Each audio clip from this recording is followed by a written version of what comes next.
You're listening to the Bahá'í World News Service.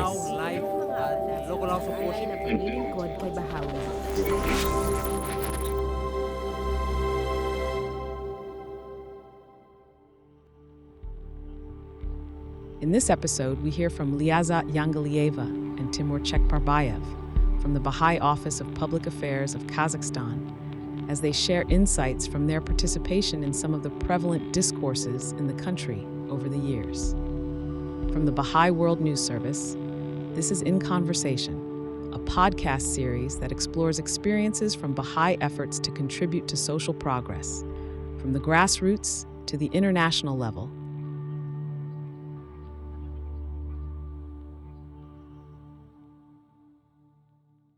I was reflecting on the path that has been taken so far by the office in Kazakhstan.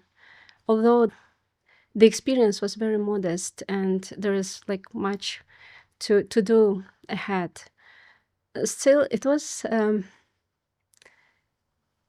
uplifting journey. It was not easy, but it was really exciting experience to learn about what does it mean to participate, to contribute to the prevalent discourses in our society. I think it's like in general, although we from the beginning we realized that maybe the discourse of the role of religion was not that explicit in society, but somehow so through the action, through the these efforts, somehow we can contribute to the new idea of the way how the religious people can live and how they can make world better. And overall, there is a theme of social cohesion. And if Lyazzat, you can.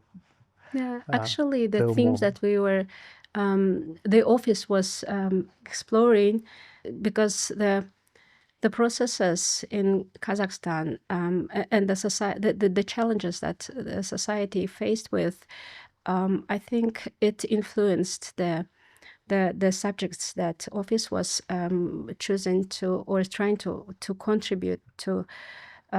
So it was a theme of strengthening family, or it was a theme on the role of media. But yeah, as you said, all these themes were connected to how to build how to contribute to the more cohesive society. In that experience, I think what was the source of maybe inspiration was relying at the experience of the Baha'i community, learning how to bring about unity at the level of grassroots, at the level of neighborhood. For example, the parents thinking of the future of the kids. And what I find is in society, the level of trust is getting lower. Yeah, lack of mutual trust. Mm-hmm. Yeah, it's quite challenging for people to come together. Yeah, I think that's very important. It was explicit that our society is becoming gradually more and more fragmented and polarized. So we thought it's like in a way that was broken apart. So and we thought that it's created this tension between the different stratas of the society and different institutions. So even what was particularly pity to see the tension between two important parts of construction of the society. From one side is the state, the government. From another is the civil society. And actually we had a quite good conversation, and many of them with both sides. But then we realized that there is no dialogue between them. Because we were learning also to build those relationships, and this realization itself, it was a big learning for the office, both community and institutions trying to build the trustworthy relationships together. And whenever it was possible to build that, it was possible to move forward or to unite efforts. And having that experience, I think that gave us also insights into what does it mean, in what society do we want to live in. So what kind of relationships between us as a civil society, as a representatives of religious communities, what our approaches should be, what is our understanding of our government, of our civil society, and how we could find those like-minded people. And there are so many of us who want, all of us, we want to build a better life, or we want to live in a better society. But then what does it mean to really collaborate with each other?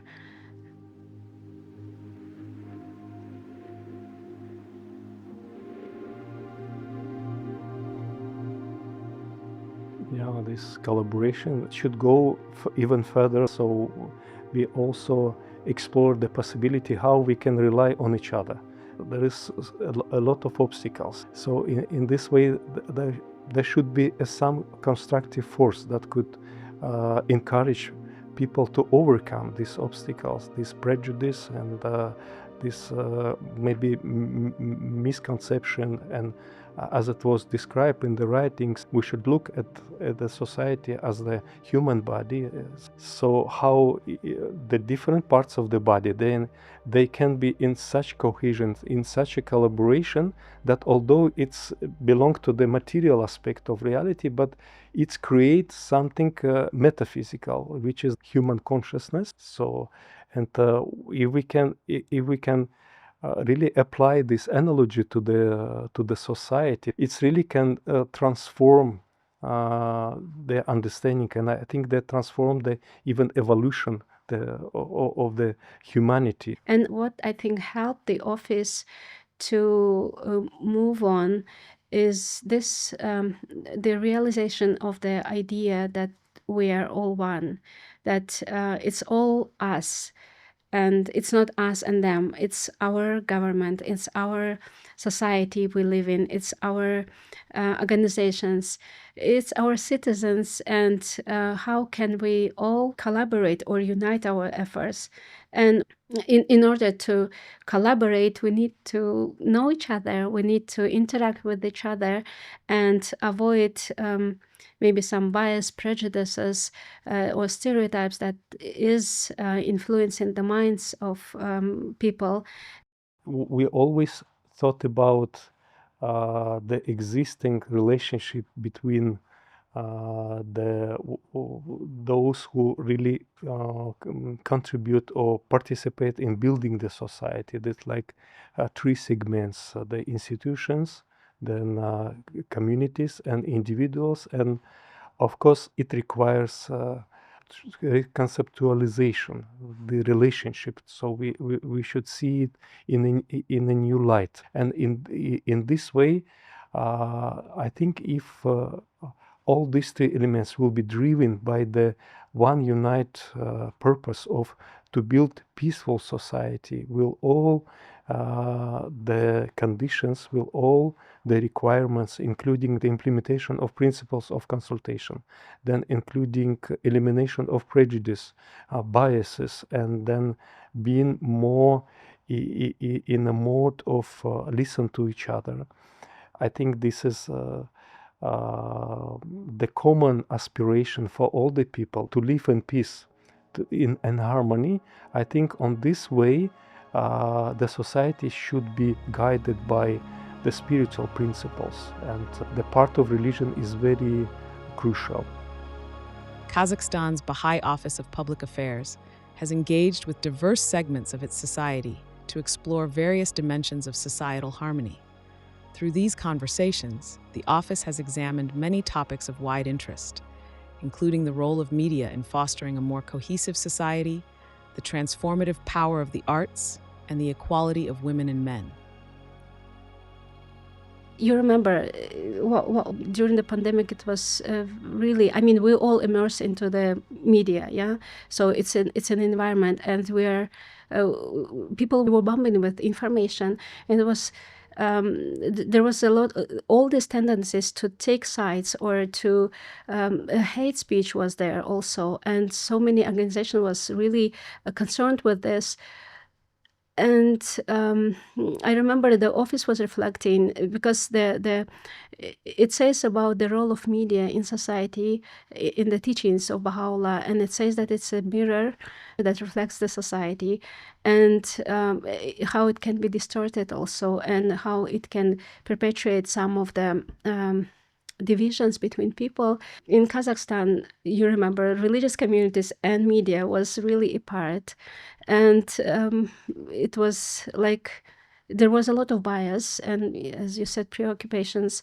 So the level of trust was not that much high. And in the process of exploring those spaces, we met so many media practitioners. And it was not an easy task to really build relationships.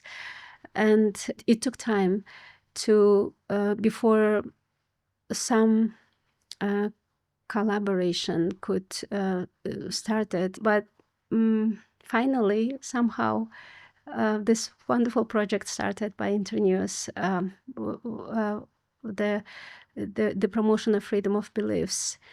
Yeah, it was the part of our reading the society that, although we have this heritage from Soviet Union time of being not really religious society, but then we saw that government, the state actually is changing their attitudes toward the religion, a religious organization at least, and they try to open up the space where this interfaith dialogue would be possible. And I think it was quite a successful process that so many religious communities they joined this dialogue, and at least we started to know each other better, to build our own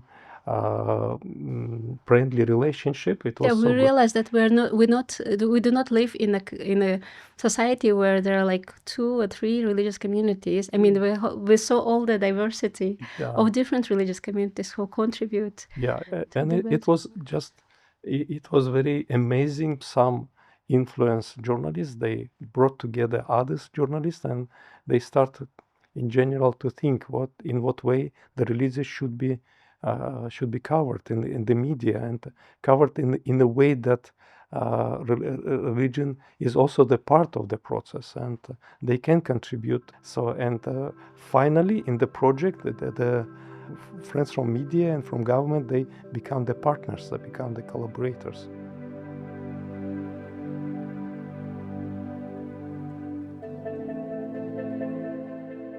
I think another theme that office was trying to explore was about the role of art in society. You remember, one of the observations was that people are affected by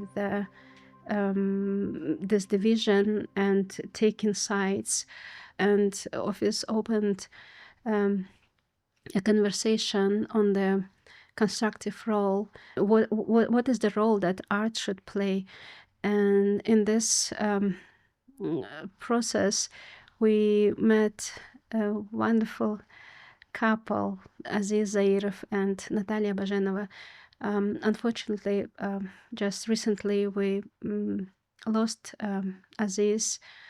But I remember that conversation was very touching about the mission art has, and what are some values that artists should adhere in order to create something that really unites people. You remember that conversation? Maybe you can share some of your impressions. Yeah, we were so much impressed. They always said that the art is very much belongs to the spiritual reality, and so the role of the artist to to express the spiritual reality in a way that will be understood, how the art can contribute to make the life better, to bring this beauty, sense of beauty, to our reality. So Natalia, she has here practical workshops with the children when she teach them how to paint and make the artistic impression. And they shared some practical aspects, like how the painting can influence the minds of the children, how they give this perception of not distorted sense of beauty, and so that it will not come itself, it should be nurtured. I think one of the things that also, one of the concepts that helped is understanding of the historical moment that we live in. And I know it was a big learning, it is a big learning for the Baha'i community, to try to learn or to reconsider the approaches and methods that appropriate for the age of maturity. And the space opened up for different representatives of government, academia, the religious community was there, and there was like a few spaces, round tables, for the reflection on the nobility of man in the context of the family. And this space was interesting because there was different representatives, and and how to like build a common understanding on a thing when we have different approaches. I remember that the question went how this the understanding of nobility of a human being can help us to bring more like healthy relations with our kids, with all the members of community. I think one thing that is really influencing on this conversation on equality or relationship between men and women is the understanding of power. What does it mean to rely on a power of unity or a power of consultation? What does it mean, equality, when we consult with each other and we overcome our own stereotypes in this? How do we perceive each other, and trying to overcome some maybe cultural habits? How we build the equal relationships when we like all consult on our future, for example, without manipulation, without trying to oppose something, but really trying to find those solutions, to the challenges that we face with.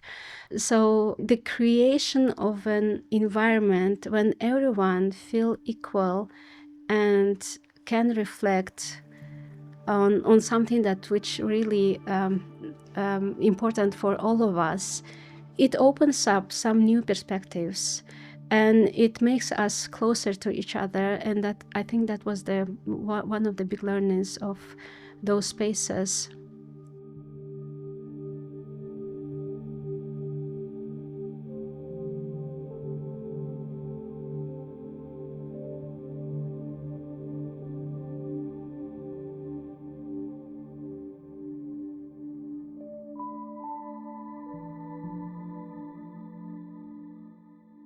We are all in a time where we find like what kind of future we all want to build. And there are so many challenges as we are going through this turbulent period of transition.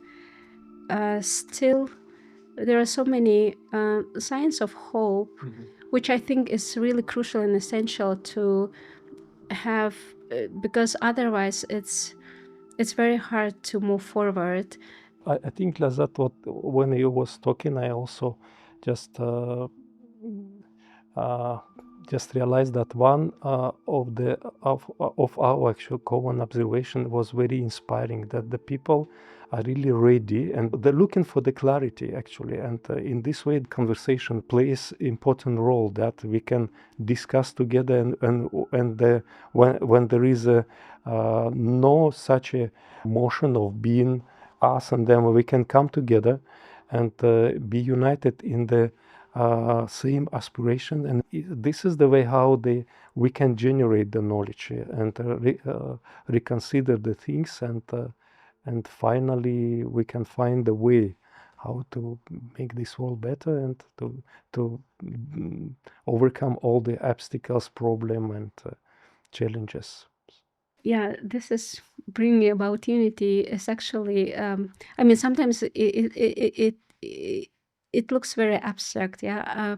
But what we realized, that this is a process, and the process of it starts from something. It starts from people know each other, or start to communicate or engage, and I think in this way, those spaces that office was organizing, when people of different segments of society, there was like academia representatives, religious community representatives, media, government, we all came together and started to talk about values or our aspirations. I mean, sometimes it felt really uncommon, because we don't have those spaces that people talk about values, but it was like some first steps to know each other and to learn how to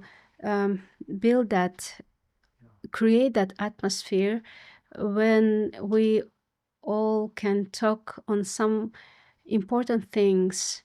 I think in this sense, it was a really a blessing to join these processes, as we also could learn so much, and getting this experience, getting the sense of the same aspirations, same what really is driven by the people. I think so. It's so good that we have this opportunity, and our society is quite open for such a discussion. So in this way, we have so much opportunities to contribute and to be part of this process of releasing the power that is building the new society, and revealing that the society that is trying to achieve peace. You've been listening to In Conversation, a podcast series from the Bahá'í World News Service.